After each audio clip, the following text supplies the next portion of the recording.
12वां question करने वाले हैं हम लोग। 12वां क्वेश्चन क्या कह रहा है, क्वेश्चन पढ़ेंगे। From the top of 7 metre high building the angle of elevation of the top of a cable tower is 60 degree. ठीक है, क्वेश्चन क्या कह रहा है, from the top of the 7 metre high building, एक बिल्डिंग के ऊपर कोई व्यक्ति बैठा हुआ है और फिर वहां से क्या कर रहा है, angle of elevation. Angle of elevation कहने का मतलब है कि वो ऊपर की तरफ देख रहा होगा। तो एक बिल्डिंग बनी होगी, ये मान लो एक आपकी बिल्डिंग है और एक ये टावर बना हुआ, केबल टावर है। अब यहाँ व्यक्ति बैठा हुआ है और यहाँ बैठ के वो क्या कर रहा है, इसके टॉप को देख रहा है। नहीं आई बात समझ में? इस बिल्डिंग के टॉप पे तो बैठा है लेकिन वो नीचे नहीं देख रहा है। अगर नीचे देख रहा होता तो डिप्रेशन बनता। वो अब टावर के ऊपर साइड को, तो यहाँ बैठ के भी ऊपर साइड देख रहा है, तो क्या बन रहा होगा, एलिवेशन है। ठीक है, तो यहाँ से ये केबल टावर है, इसका एलिवेशन एंगल बन रहा है, तो हॉरिजॉन्टल लाइन हम यहाँ खींचेंगे। नहीं समझ में आया? तो इस हॉरिजॉन्टल लाइन के साथ ये एंगल बना रहा है। कितने का एंगल है, 60 मीटर नहीं 60 डिग्री, 60 डिग्री एंगल बना रहा है।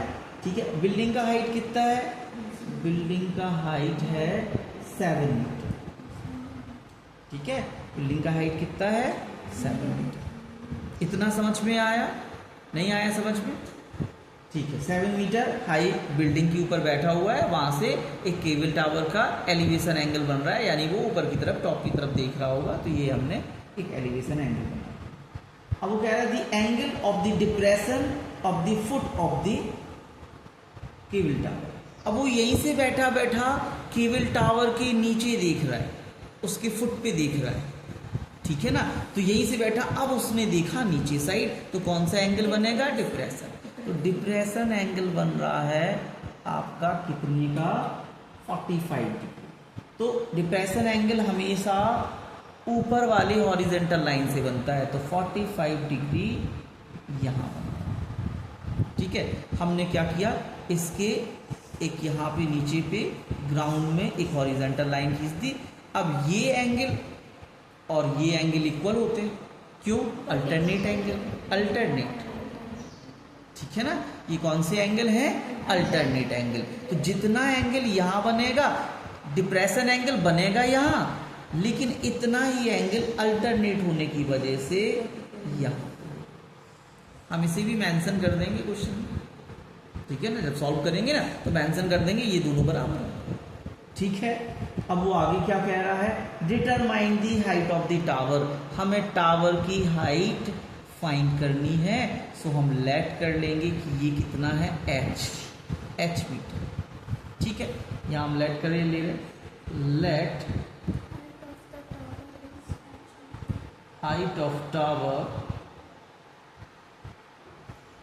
इक्वल, इज कर दो, इक्वल h मीटर।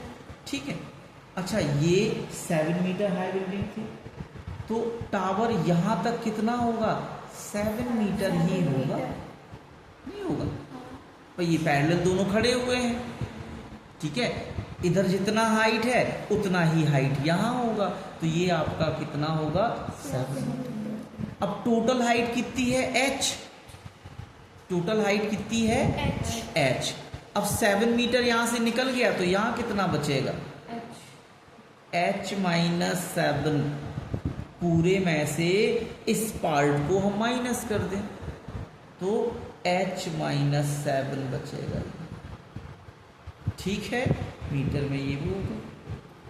ठीक, अब हम नाम दे देते हैं, चलो किसी ट्राइंगल का कुछ भी नाम दे दो। तो हमने यहाँ लिखा A, B, C, D और यहाँ पे हम E लिखेंगे। ये समझ में आ रहा है, ये E लिखा हुआ है यहाँ पे। ठीक है, एक एक ट्राइंगल बारी बारी ले लेना है, मैं किसी को भी पहले ले लेना है, किसी को भी बाद में ले लेना है। ठीक है, तो चलो हम ले लेते हैं, सबसे पहले ABC वाले को ही ले लेते हैं, ये राइट एंगल लेना, और हमें दूसरा ये वाला लेना पड़ेगा।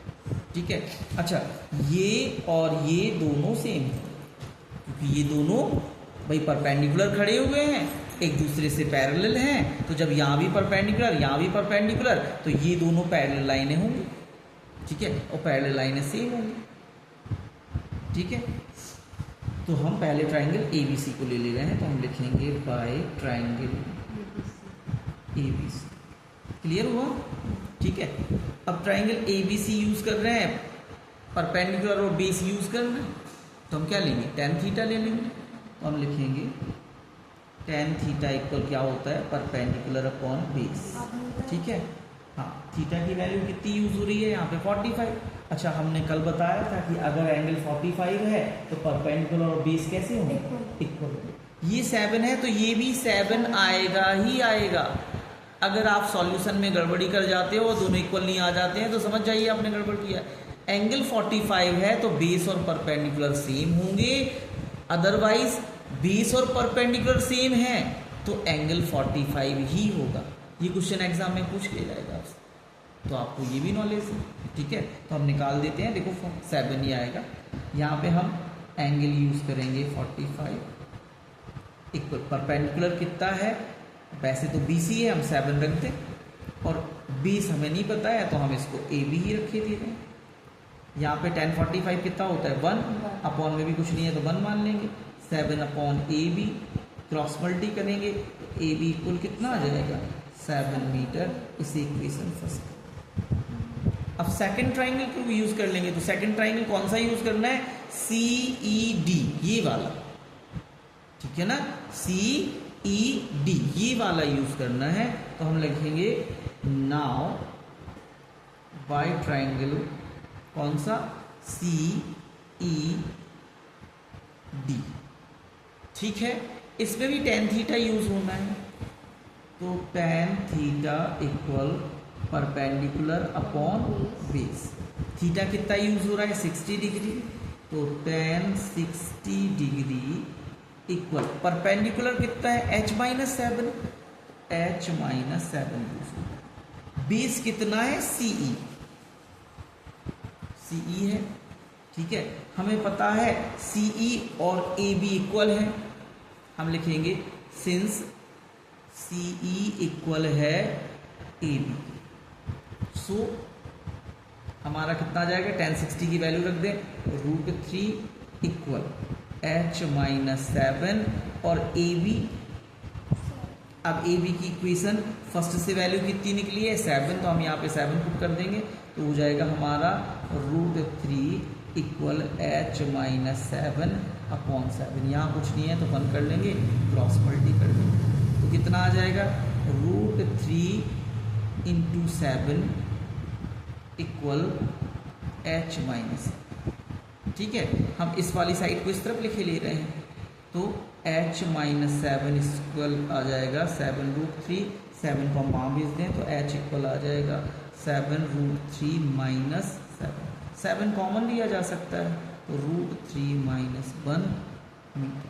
हम इतना ही छोड़ सकते हैं, और हम चाहें तो √3 की वैल्यू भी रख सकते हैं 1.732, दोनों को माइनस कर देंगे, 7 के साथ मल्टीप्लाई कर देंगे, लेकिन बुक में लगभग इतना ही आंसर आ रहा होगा, तो हम इसी को छोड़